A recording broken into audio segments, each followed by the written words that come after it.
मैं डॉक्टर गुंजन और हमारे गायनी इनफर्टिलिटी टॉक सीरीज में आज हम डिस्कस करेंगे कि जो कपल्स प्रेगनेंसी के लिए ट्राई कर रहे हैं उनको कब रिलेशन बनाने से उनके कंसीव करने के चांसेस सबसे ज्यादा होंगे। इसके लिए कुछ बातें जो समझना जरूरी है। सबसे पहले ये प्रेगनेंसी होती कैसे है। तो हर महीने फीमेल के ओवरीज यानी अंडाशय से एक अंडा निकलता है। ये अंडा फेलोपियन ट्यूब्स में जाता है और इस दौरान जब कोई कपल रिलेशन रखता है तो शुक्राणु बच्चेदानी से होकर के ट्यूब्स तक पहुंचते हैं। यही ट्यूब्स में अंडे और शुक्राणु आपस में मिलते हैं, एम्ब्रियो बनाते हैं, जिसे कि हम भ्रूण कहते हैं आम भाषा में। ये वापस आकर के बच्चेदानी के अंदर इम्प्लांट होता है और इसी से प्रेगनेंसी होती है। तो इसलिए प्रेगनेंसी के लिए जरूरी है कि आपको पता हो कि आपका ओव्यूलेशन कब हो रहा है, ताकि इस दौरान जब आप रिलेशन रखें तो आपके कंसीव करने के चांसेस मैक्सिमम हो। दूसरी जरूरी चीज कि अंडेदानी से निकलने के बाद एक अंडे की जो लाइफ होती है वो 24 घंटे की होती है और रिलेशन बनाने के बाद एक शुक्राणु की जो लाइफ होती है वो 72 घंटे की होती है। तो इसलिए ओव्यूलेशन के 3 दिन पहले से लेकर के 1 दिन बाद तक अगर रिलेशन रखा जाए तो कंसीव करने के चांसेस मैक्सिमम होते हैं।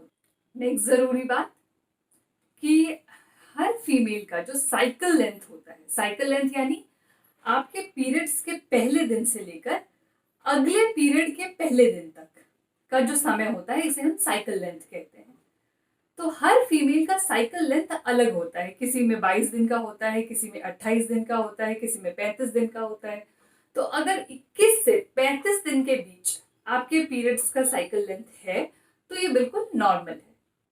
अब जो आपकी पूरी मेंस्ट्रुअल साइकिल होती है उसे हम 2 भाग में डिवाइड कर सकते हैं। एक, पीरियड के पहले दिन से लेकर के ओव्यूलेशन होने तक का जो समय होता है उसे हम प्री ओव्यूलेटरी फेज कहते हैं। फिर ओव्यूलेशन होने के बाद से लेकर के अगला पीरियड आने तक का जो समय होता है उसे हम पोस्ट ओव्यूलेटरी फेज कहते हैं। तो हर फीमेल में साइकिल लेंथ अलग हो सकती है, लेकिन जो पोस्ट ओव्यूलेटरी फेज है यानी आपके ओव्यूलेशन होने से लेकर के अगला पीरियड आने तक का जो समय होता है ये सब फीमेल में फिक्स्ड होता है और ये 14 से 15 दिन का होता है। यानी कि आपके पीरियड आने से 14 दिन पहले आपका ओव्यूलेशन हुआ है। अब इस कॉन्सेप्ट को समझ करके हम अपना ओव्यूलेशन का डे निकाल सकते हैं। अब इसको हम कुछ उदाहरण से समझेंगे। अब जिस दिन आपके पीरियड शुरू हुए हैं वो आपका डे 1 है, यानी वो पहला दिन है आपका। तो अब अगर आपकी साइकिल लेंथ 22 दिन की है, 22 से 23 दिन की है, तो 22 माइनस 14 यानी 8वें दिन, आपके पीरियड के 8वें दिन पे आपका ओव्यूलेशन होना है। तो इसलिए अगर आप अपने पीरियड के 6th डे से 6वें दिन से लेकर के अगले 1 हफ्ते तक रेगुलर या कम से कम ऑल्टरनेट डे रिलेशन रखते हैं तो आपके कंसीव करने के चांसेस मैक्सिमम होंगे। ठीक इसी तरह अगर आपकी साइकिल लेंथ 28 से 30 दिन की है तो 28 माइनस 14 यानी कि 14, तो आपकी ओव्यूलेशन का जो दिन है वो 14-15 के आसपास होगा, आपके पीरियड्स के 14th डे पे होगा।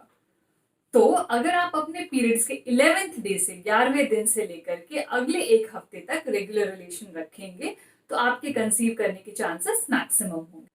अब अगर आपकी साइकिल लेंथ 34 से 35 दिन की है तो 34 माइनस 14 यानी 20, यानी 19-20 आपके पीरियड्स के 19th या 20th डे के आसपास आपका ओव्यूलेशन होना है। तो अपने पीरियड्स के 15th डे से लेकर के अगले 10 दिन तक अगर आप रेगुलरली रिलेशन रखेंगे तो आपके कंसीव करने के चांसेस मैक्सिमम होंगे।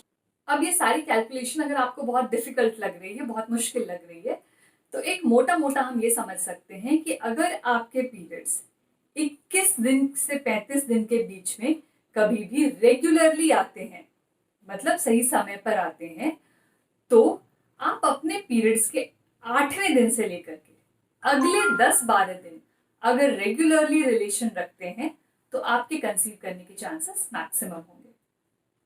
अब ये तो बात हो गई कि अगर आपके पीरियड्स रेगुलर हैं। अब हम अपने अगले वीडियो में डिस्कस करेंगे कि अगर आपके पीरियड्स इरेगुलर हैं यानी अनियमित हैं तो कैसे आप पता करें कि आपका ओव्यूलेशन कब हो रहा है और कब रिलेशन रखने से आपके कंसीव करने के चांसेस मैक्सिमम होंगे। तब तक के लिए थैंक यू। आप अपने क्वेरीज या सवाल नीचे कमेंट बॉक्स में डाल सकते हैं या मुझे व्हाट्सएप कर सकते हैं। मैं कोशिश करूँगी कि उनका जवाब दूँ। और अपॉइंटमेंट या ऑनलाइन कंसल्टेशन के लिए नीचे लिखे लिंक पर क्लिक करें।